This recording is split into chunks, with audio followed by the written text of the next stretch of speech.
kembali lagi dengan saya Nesa Lucianti, NIM 18622010141 dari kelas akuntansi 6 SIP 2 Malam, Universitas Muhammadiyah Tangerang. Nah, di video kali ini saya akan menjelaskan tentang estimasi model regresi data panel pada analisis regresi data panel, serta cara pengolahan datanya menggunakan software eViews.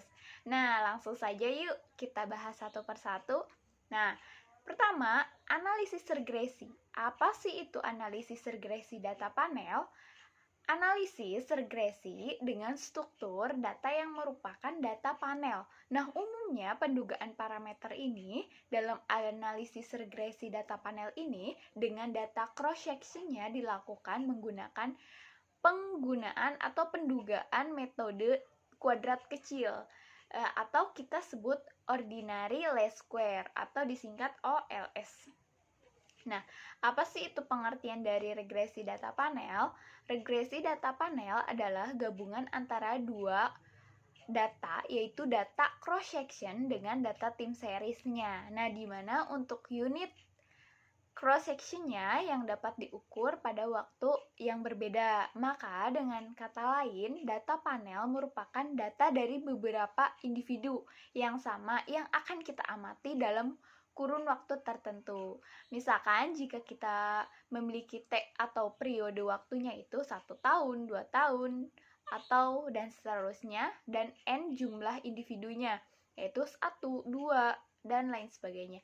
Nah, maka dari data panel itu kita akan memiliki total unit observasi yang akan kita teliti, yaitu sebesar N kali T. Nah, jika jumlah unitnya sudah diketahui untuk setiap individu, maka dapat disebut balanced panel. Tapi jika sebaliknya disebut dengan unbalanced panel. Nah, selanjutnya untuk jenis data yang lain, misalkan untuk data time series dan data cross-section, pada data time series-nya tuh satu atau lebih variabel akan kita amati satu pada satu unit observasi dalam kurun waktu tertentu. Sedangkan untuk data cross-section-nya merupakan amatan dari beberapa unit observasi pada suatu titik tertentu. Nah, lanjut untuk persamaan regresi data panel. Nah, untuk persamaan data regresi data panel itu ada dua macam, yaitu one way model dan two way model. Nah, apa sih itu one way model? Nah, one way model itu merupakan model satu arah karena hanya mempertimbangkan efek individunya dalam model. Nah, biasanya berikut persamaannya, misalkan Y, IT sama dengan alfa plus alfa I plus X, IT, beta plus residual atau error IT.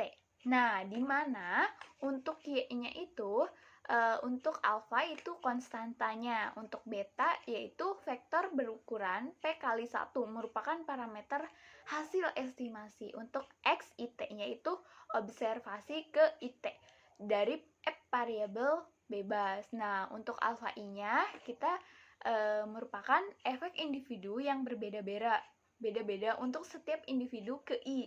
Jadi untuk EIT-nya itu error regresinya, setiap halnya pada model regresi klasik. Nah, untuk model data panelnya yang kedua yaitu two-way model, yaitu model yang mempertimbangkan efek dari waktu untuk memasukkan variabel waktu. Nah, persamaan di atas menunjukkan di mana terdapat tambahan efek waktu yang dilambangkan dengan delta yang dapat bersifat tetap tentunya dan bersifat acak atau random pada tahunnya. Nah, untuk asumsi regresi data panel itu, metode regresi data panel akan memberikan hasil pendugaan yang bersifat Bayes linear atau unbiased estimation atau bisa disebut atau disingkat BLEU. Nah, jika semua asumsi Gauss-Markov terpenuhi, diantaranya adalah non-autorelation. Nah, ini yang sulit terpenuhi pada saat kita melakukan analisis pada data panel, sehingga untuk pendugaan parameternya tidak lagi bersifat BLEU. Jika data panel tersebut dianalisis dengan pendekatan tersebut atau model-model tim series seperti fungsi transfer, maka informasi keragaman dari unit cross-sectionnya tuh diabaikan dalam permodelan tersebut. Nah, salah satu keuntungannya untuk analisis regresi data panel ini mempertimbangkan keragaman yang terjadi dalam unit section. Nah, untuk keuntungannya apa sih keuntungan dari regresi data panel? Nah, untuk keuntungan dengan menggunakan metode data panel ini, pertama, dapat memberikan peneliti jumlah pengamatan yang besar biasanya. Terus meningkatkan degree of freedom, yaitu kebebasan, derajat kebebasan. Serta dapat memiliki variabilitas yang besar dan mengurangi koliniaritas antara variabel penjelasan, di mana dapat menghasilkan estimasi ekonometri yang efisien. Kedua, untuk data panel itu sendiri memberikan informasi lebih banyak tentunya ya, yang tidak dapat hanya oleh data cross-sectionnya dan tim seriesnya saja. Ketiga, untuk panel dari data tersebut memberikan penyelesaian yang lebih baik dalam inferensi perubahan dinamis dibandingkan data cross-sectionnya. Nah, adapun tahapan-tahapan dari regresi data panel. Nah, tidak seperti regresi biasanya regresi data panel ini harus melalui tahapan penentuan model. Nah, estimasi yang tepat biasanya seperti diagram berikut. Seperti penentuan model estimasi, yaitu ada common effect model, fixed effect model, random effect model, atau setelah itu kita ada tahapan penentuan model estimasi, yaitu ada Chow test, Lagrange multiplier, Hausman test. Nah, setelah itu langkah selanjutnya yaitu pengujian asumsi dan kesesuaian model, yaitu ada normalitas, multikoliniaritas, heterodextesitas, autokorelasi. Nah, setelah pengujian asumsi tersebut, kita akan interpretasi, yaitu dengan ajus R square, uji F, uji T parsial, goodness of fit, persamaan regresi. Nah, untuk penentuan model estimasi itu sendiri, ada beberapa metode, yaitu ada PLS, yaitu Common Effect Model atau Pooled Least Square. Nah, ini merupakan pendekatan model data panel yang paling sederhana. Kenapa? Karena hanya mengkombinasikan data tim seriesnya dengan cross-sectionnya saja. Nah, biasanya pada model ini tuh diperhatikan dimensinya, dimensi dari waktu maupun dari individunya. Nah, metode ini juga menggunakan pendekatan ordinary least square atau teknik kuadrat terkecil untuk mengestimasi model data panel yang digunakan di dalam penelitian. Nah, selanjutnya ada fixed effect model FE, yaitu model ini mengasumsikan bahwa perbedaan antara individu dapat diakomodasi dari perbedaan interceptnya. Jadi untuk mengestimasi data panel model fixed asset ini, fixed effect untuk menggunakan teknik variabel dummy. Nah, untuk menangkap perbedaan intercept suatu perusahaan. Jadi perbedaan intercept bisa terjadi karena perbedaan mungkin dari budaya kerja, manajerial, atau juga dari insentif. Namun demikian, biasanya sama antar suatu perusahaan. Nah, model estimasi ini juga kita sebut, biasanya disebut dengan teknik least square, dummy variable, atau disingkat LSDV. Nah, adapun selanjutnya model random effect model, yaitu RE. Biasanya model ini mengestimasi data panelnya di mana variabel gangguannya mungkin saling berhubungan antara individu, antar waktu, antar individu. Nah, pada model random effect ini, perbedaan interceptnya diakomodasi oleh error terminnya. Jadi, setiap masing-masing perusahaannya. Nah, keuntungan menggunakan metode random effect ini yaitu pertama, menghilangkan heterodokteisitasnya. Model ini biasanya disebut juga dengan error komponen model atau ECM, yaitu teknik generalisis least square-nya. Nah, setelah itu sudah dijelaskan tadi ada penentuan model estimasi regresi data panel, yaitu kan ada uji Chow, ada uji Hausman, dan uji Lagrange multiplier. Nah, untuk uji Chow itu sendiri yaitu pengujian untuk menentukan model apakah common efeknya atau fixed efeknya yang paling tepat digunakan untuk mengestimasi data panel yang kita gunakan di penelitian kita. Nah, setelah itu ada uji Hausman, yaitu untuk pengujian statistik. Kita memilih apakah fixed effect atau random effect yang paling tepat kita gunakan dalam penelitian kita. Ada juga uji Lagrange multiplier, yaitu uji untuk mengetahui apakah model random effect ini lebih baik daripada metode common effect yang kita gunakan, dan untuk hasilnya itu HO sama dengan pilih PLS atau H1 sama dengan pilih RE. Jadi dari ketiga tersebut menggunakan estimasi tersebut. Nah, biasanya kita juga harus memilih uji atau model analisis mana sih yang cocok dan tepat yang akan kita gunakan di penelitian kita. Nah, selanjutnya kita akan menjelaskan tentang pengolahan data. Nah, lanjut untuk pengolahan datanya menggunakan aplikasi atau software eViews. Nah, pada kali ini kita akan mengambil contoh judul penelitian dari buku metode penelitian akuntansi dan manajemen karya dosen saya yaitu Bapak Ari Eksandi. Nah, kita ambil contoh untuk judul penelitiannya yaitu pengaruh size, return on asset, debt to ratio, non-performing financing, dan penerbitan sukuk terhadap pengungkapan Islamic Social Reporting pada perbankan syariah di Indonesia tahun 2012 sampai 2016. Nah, sebelumnya kita harus siapkan datanya terlebih dahulu. Nah, di sini saya sudah menyiapkan datanya berupa Excel. Nah, di sini sudah ada untuk masing-masing tiap variabelnya, yaitu dari variabel size, X1, ROA, X2, DAR, X3, NPF, X4, dan sukuk X5, dan ISR sebagai variabel Y-nya.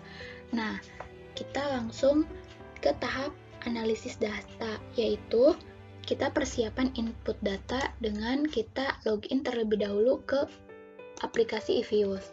Nah, di sini saya menggunakan eViews 11. Nah, jika tampilannya sudah seperti ini, kita pilih Create a New eViews.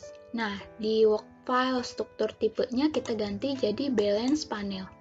Nah, untuk nama filenya bisa kita namakan Data Panel. Nah, untuk start tahunnya kita tadi mulai 2012 sampai dengan 2016. Nah, untuk sampelnya itu ada 9 perusahaan. Itu kita tinggal klik OK. Nah, tampilannya sudah seperti ini. Nah, selanjutnya kita akan membuat template untuk variabel penelitian. Dalam hal ini ada 6 variabel yang ada sesuai dengan data yang sudah ditampilkan, yaitu ada variabel size, ROA, DAR, NPF, sukuk, dan ISR. Nah, untuk variabel size, kita akan buat template-nya, yaitu pertama kita klik objek, pilih new object, lalu tipe of objeknya kita ganti series. Nah, di sini kita ganti namanya size. Klik OK. Nah, setelah itu, langkah selanjutnya adalah kita copy paste dari variabel size-nya dengan cara kita klik size-nya, lalu kita copy pastekan dari data Excel tersebut. Nah, size di sini. Nah, kita tinggal copy, lalu kita masuk ke eViews, kita pastekan. Sudah. Nah, selanjutnya kita dengan cara yang sama untuk membuat variabel-variabel lainnya. Misalkan kita klik objek, new object, kita ganti ROA. Nah, untuk ROA itu sendiri kita copy paste dari Excel-nya. Kita blok, kita copy, lalu kita pastekan. Nah, begitu juga kita bikin objek baru, yaitu yang variabel x3-nya, yaitu dar.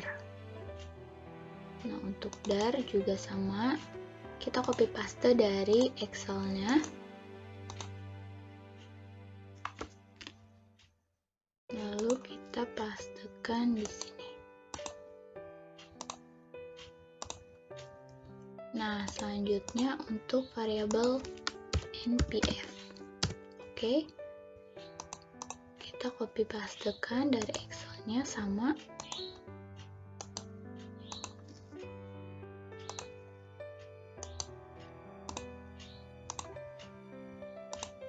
Nah, selanjutnya buat variabel baru, yaitu yang sukup.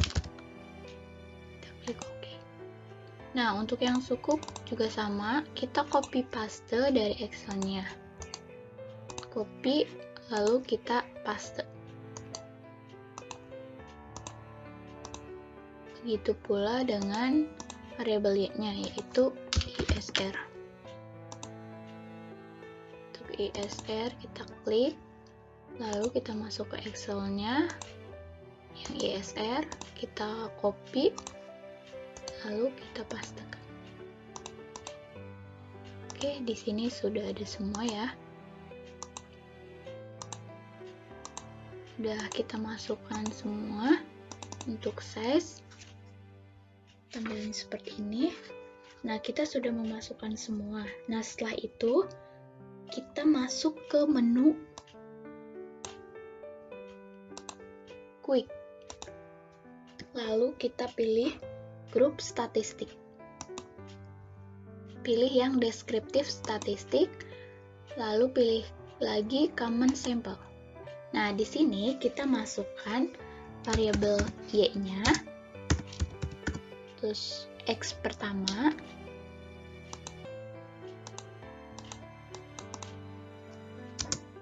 terus x2,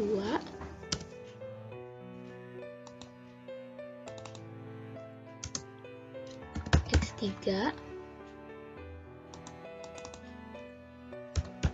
x4,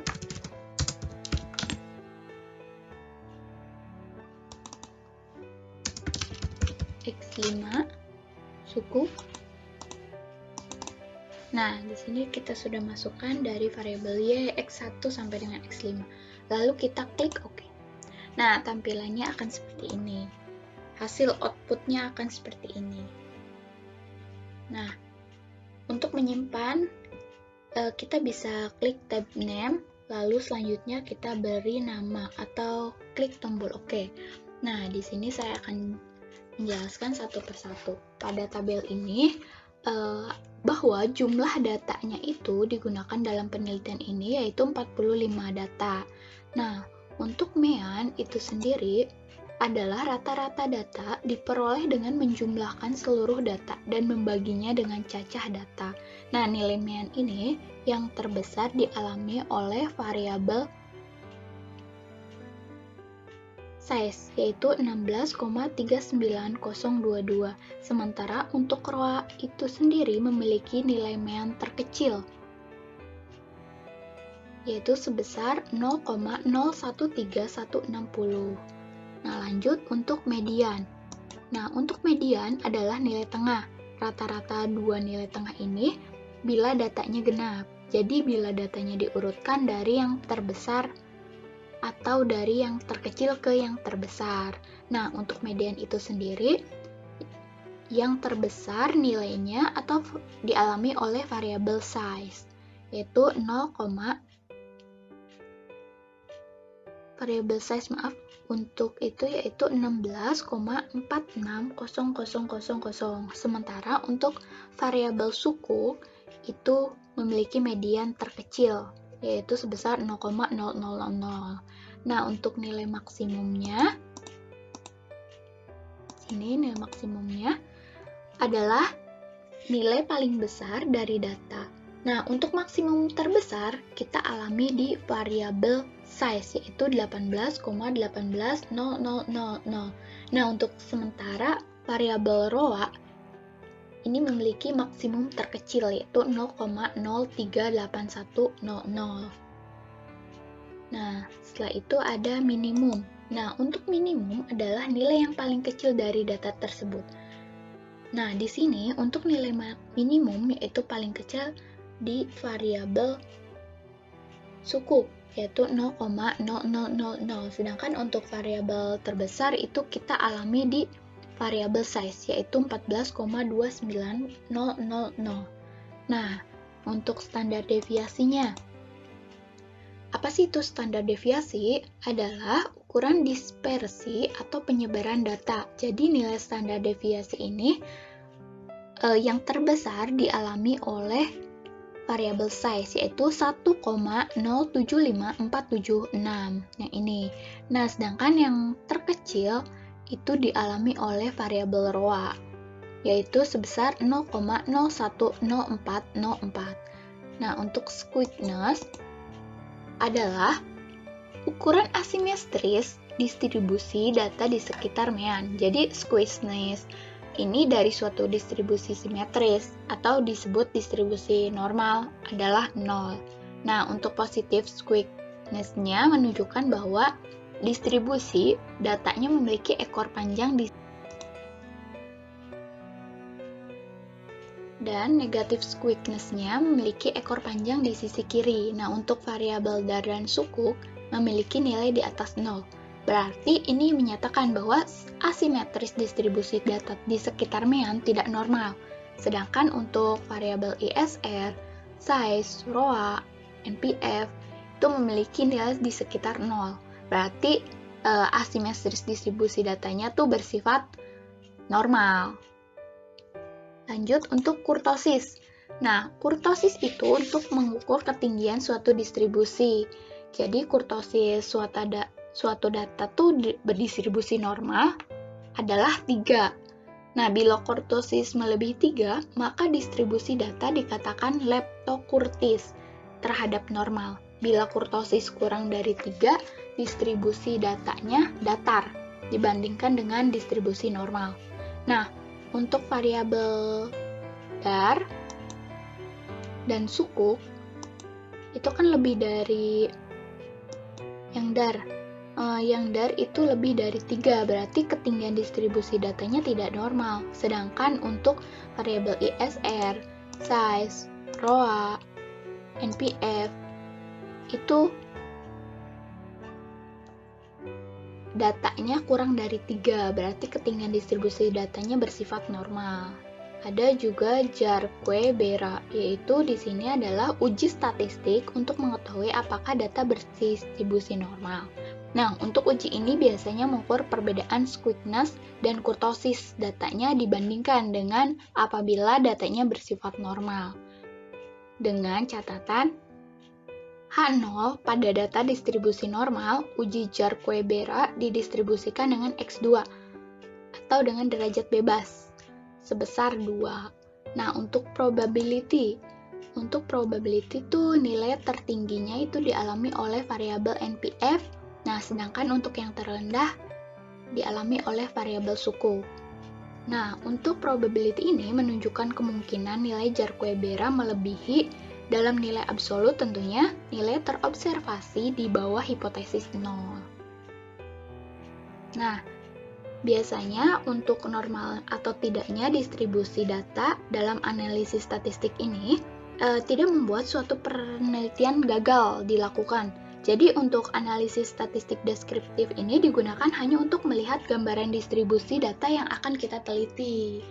Nah, selanjutnya kita akan close terlebih dahulu. Kita akan bikin nama, yaitu P01.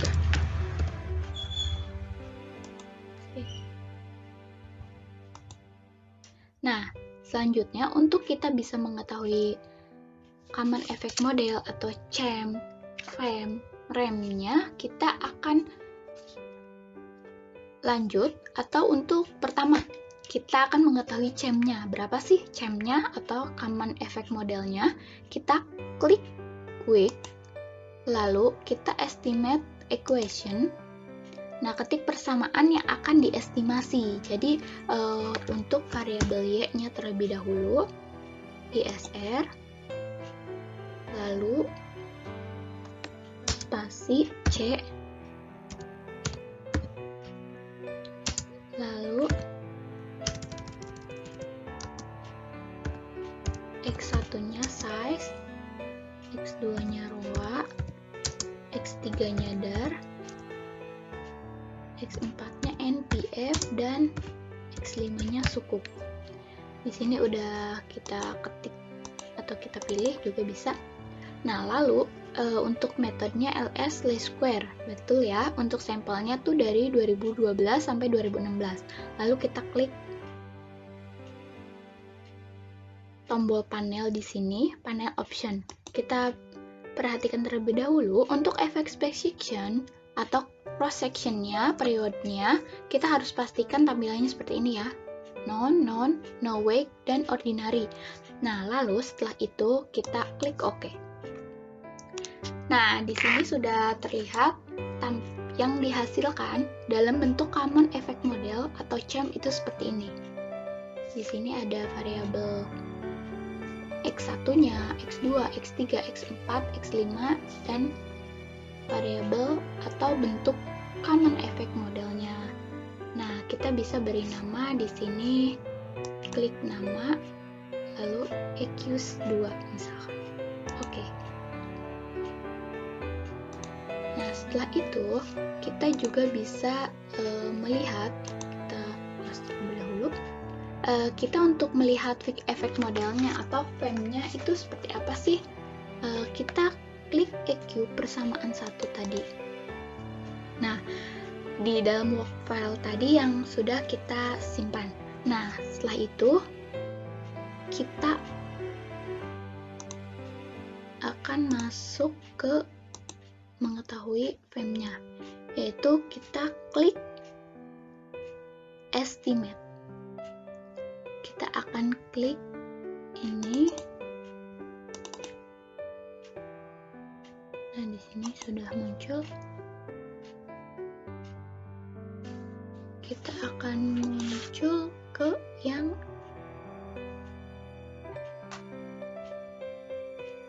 estimate, yaitu yang ini, estimate equation.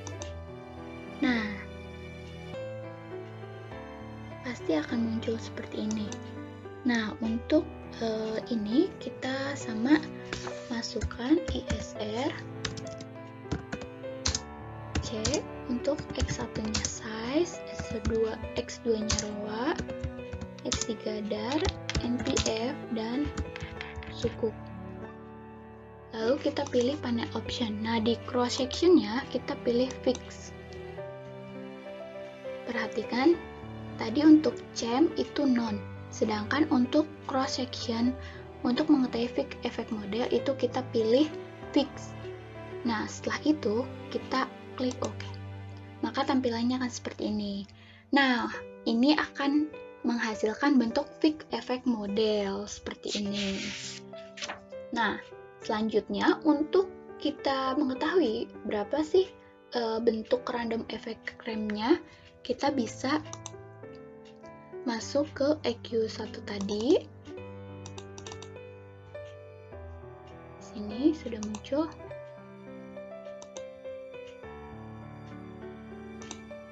Tuh, di sini sudah muncul. Nah, EQ1 ini ya.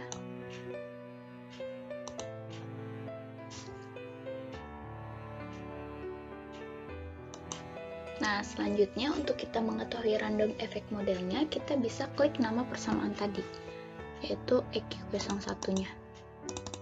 Nah, kita bisa melihat di sini dari klik